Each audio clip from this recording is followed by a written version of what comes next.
First question is find the angle between these two lines. These lines are in vector form. आपको vector form में equation given है, आपने angle निकालना है। Question number 1, solution 1A। The given lines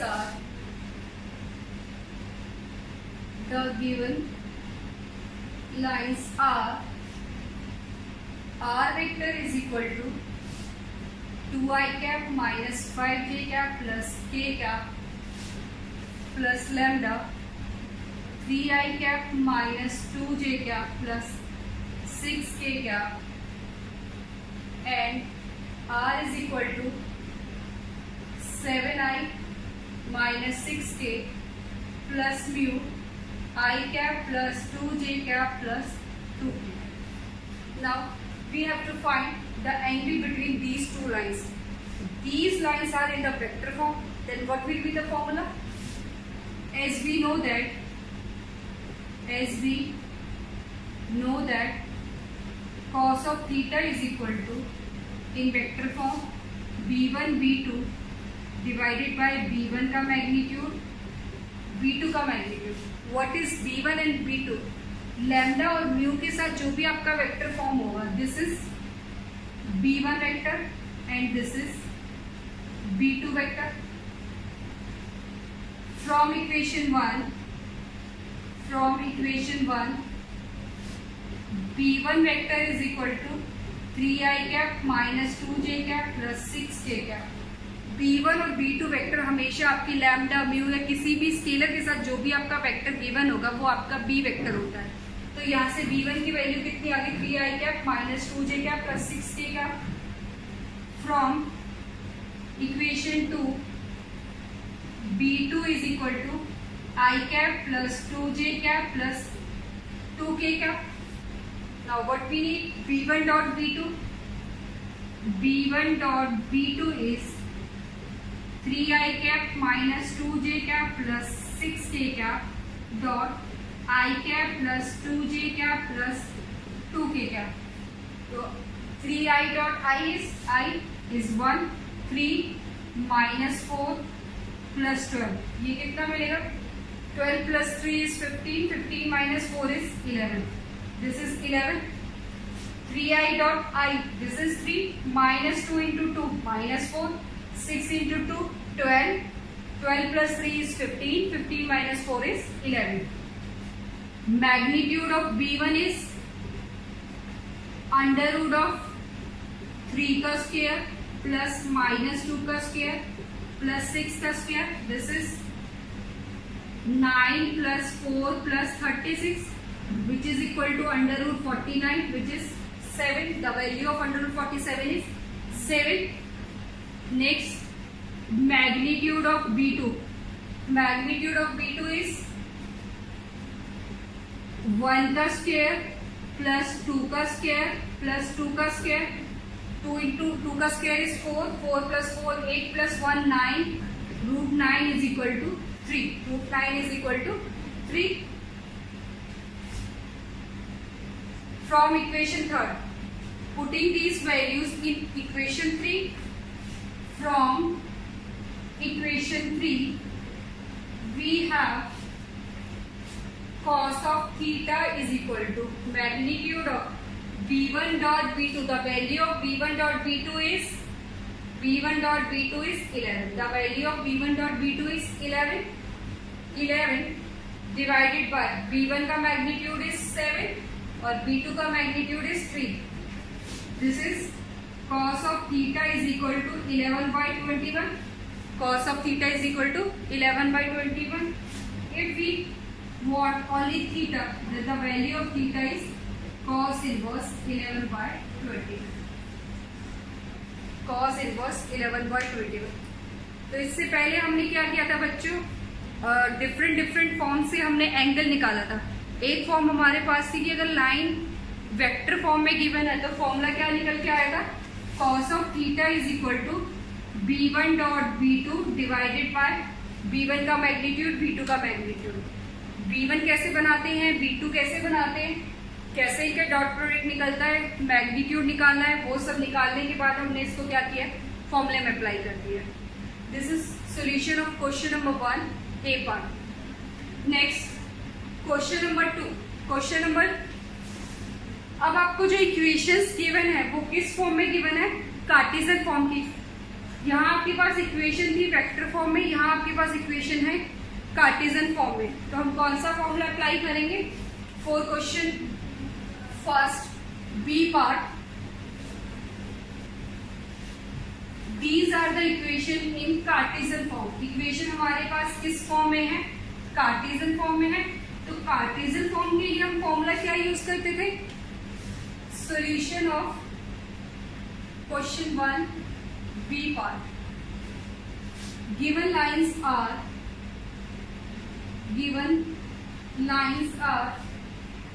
x by 2 is equal to y by 2 is equal to z by 1. First equation x minus 4 x minus 5 divided by 4 y minus 2 divided by 1 z minus 3. If the equations are in Cartesian form, अगर equation Cartesian form में है तो हमारे पास formula है as we know that cos of theta is equal to a1 a2 plus b1 b2 plus c1 c2 divided by a1 का square plus b1 का square plus c1 का square, a2 का square plus b2 का square plus c2 का square. तो a1 a2 b1 b2 c1 c2 क्या है? These are the direction ratios. वो हमें कहाँ से मिलती है? This this this this this. अब बेटा जब भी आप कार्टेशियन फॉर्म की बात करते हैं और आपको डायरेक्शन रेशियोज चाहिए तो चेक करो आपकी जो इक्वेशन है वो क्या होनी चाहिए? स्टैंडर्ड फॉर्म में होनी चाहिए। स्टैंडर्ड फॉर्म क्या होती है? x minus x1 divided by a, y minus y1 divided by b, z minus z1 divided by c। x minus x1 divided by a, z minus z1 divided by b, sorry y minus y1 divided by b, z minus z1 divided by c। If the equation is in this form mean standard form, तभी आपको direction ratios क्या मिलेंगे? A B C. अगर ये आपका standard form में नहीं है तो हम उसे कन्वर्ट करेंगे, ये हम नेक्स्ट क्वेश्चन में देखेंगे। तो यहाँ से अगर हम कंपेयर करें तो फ्रॉम इक्वेशन 1, इसको हमने नाम दे दिया इक्वेशन 3। फ्रॉम इक्वेशन 1 तो a1 क्या है? a1 is 2, b1 is 2 and c1 is 1. These are a1 b1 c1. From equation 2, a2 is 4, b2 is 1 and c2 is 8. Putting all these values in equation 2, sorry, in equation 3. From equation 3 we have cos of theta is equal to a1 a2 2 4 plus 2 1 plus 1 into 8 divided by under root of a1 square 2 का square plus 2 का square plus 2 का square plus 1 का square dot a2 is 4 का square plus 1 का square plus 8 का square.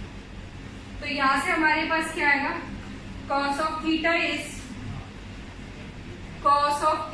is 2 into 4 is 8, 8 16, 8 plus 2 plus 8 divided by 4,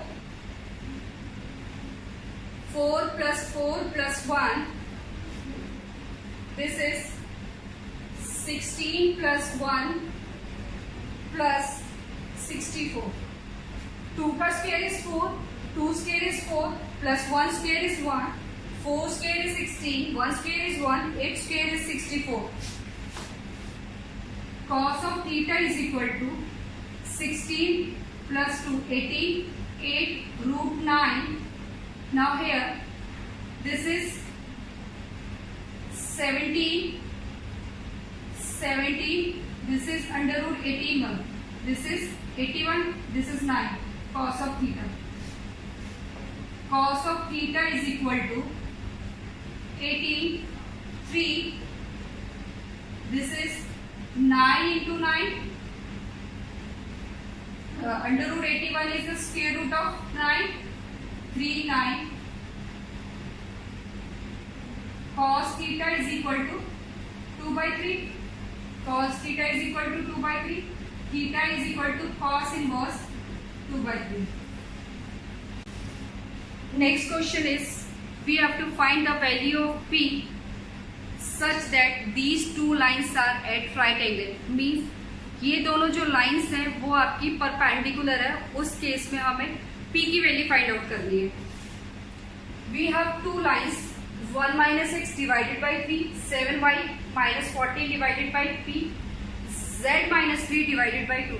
अब बच्चों इन equations को देखो. ये इक्वेशंस आपकी नॉर्मल जो स्टैंडर्ड फॉर्म होती है उसमें नहीं है. स्टैंडर्ड फॉर्म क्या होती है? बाय कंपेयरिंग विद, अगर हम ये देखें, ये आपकी स्टैंडर्ड फॉर्म में नहीं है. स्टैंडर्ड फॉर्म क्या होता है? Standard form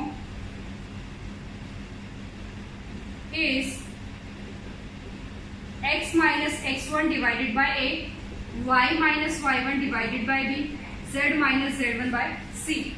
That is, these given equations are not in standard form, so we have to convert these into standard form.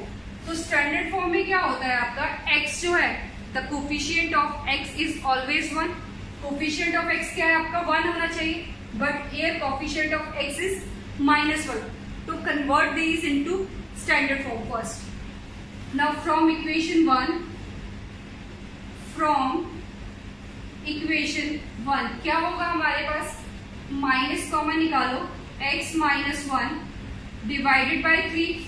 Here coefficient of y is 7. Taking 7 as common, y minus 14 by 7 divided by 2p. Next z minus 3 divided by 2. तो ये हमारे पास क्या निकल के आई है? x minus 1 divided by -3, y minus 2 divided by 2p by 7, which is equal to z minus 3. Now this is in standard form. Comparing by this equation 3 is in standard form. From equation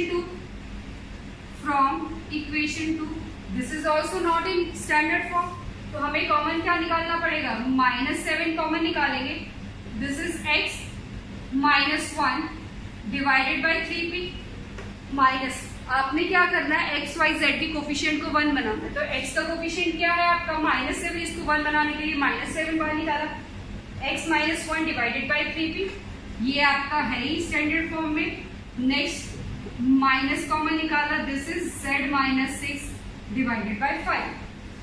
तो इसको हम लिख सकते हैं x -1 -3p divided by 7 is equal to y -5 divided by 1, z -6 divided by -5.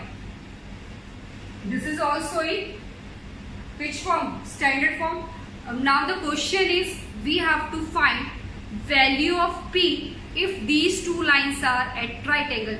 Means L1 and L2 are right angle. L1, L2. The lines L1 and L2 are right angle. Given है L1 and L2 are at right angle, which implies A1 A2 plus B1 B2 plus C1 C2 is equal to 0.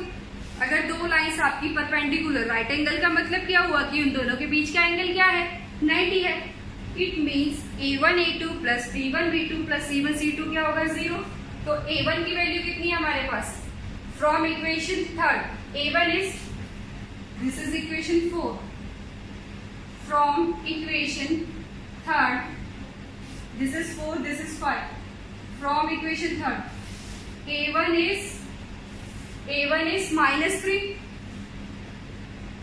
B1 is 2p by 7 and C1 is 2. From equation 4, A1 is -3p by 7, B1 is 1 and A2 is -3p by 7, B2 is 1, C2 is -5. Now from equation 5, putting the values of A1, A2, B1, B2, C1, C2 in 5, we have -3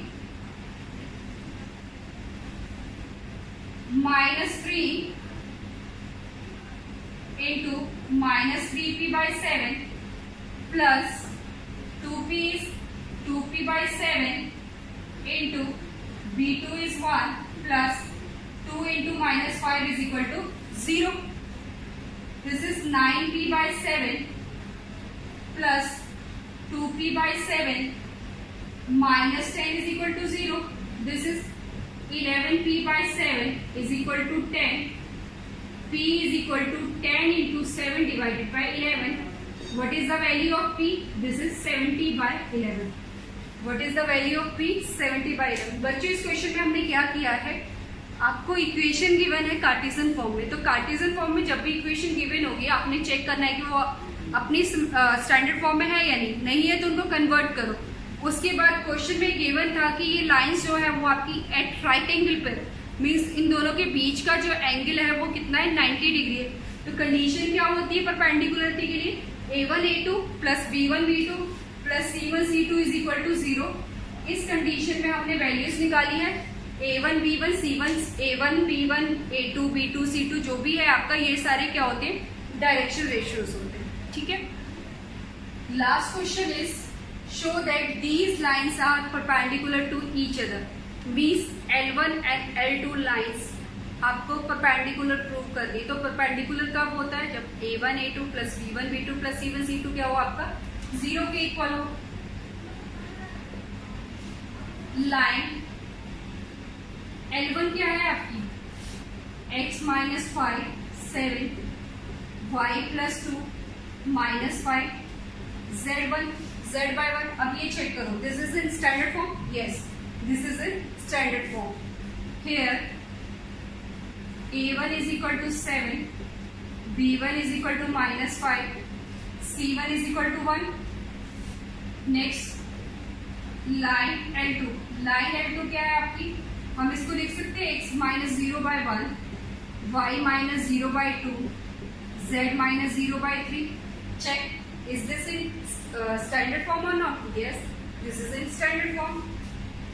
Here, A2 is equal to 1, B2 is equal to 2 and Z2 A, B, C and C2 is equal to 3. According to given condition, हमें condition क्या prove करनी है, हमें prove करना है कि lines क्या है हमारी perpendicular.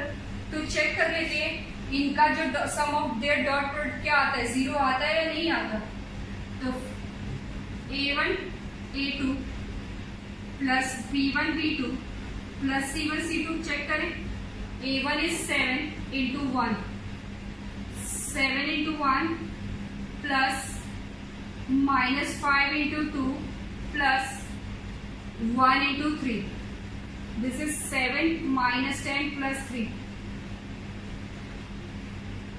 10 minus 10 which is equal to 0। ये आपका किसके इक्वल आ गया, 0, which implies